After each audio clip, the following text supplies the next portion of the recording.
A crash course of Elizabeth I, CEO.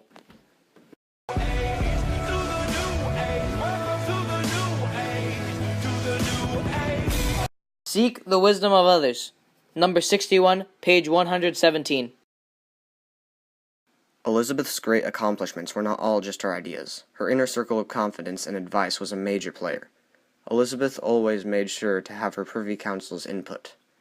Her circle was made up of old advisors to her siblings, Edward VI and Mary I, but she also had people of her own choosing. She believed government is dynamic and should change along the way, but she also believed she cannot fire everybody else.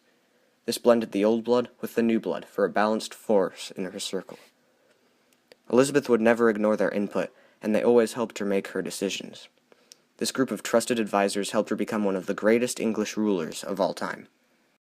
No leader is a solo act. Number 89, page 162.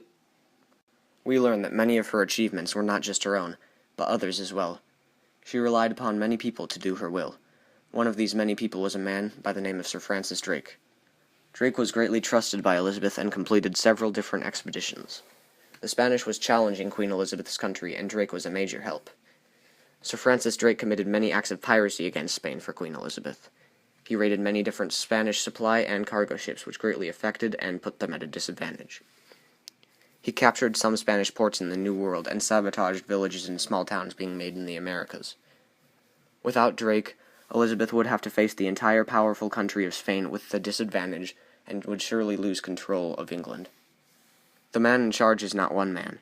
It is always one person who is surrounded and supported by his followers and subordinates to help bring his company together. Avoid impulse. Number 99, page 190. Elizabeth always accepted someone's advice. She looked upon her council for advice and support. She accepted and valued the council's advice.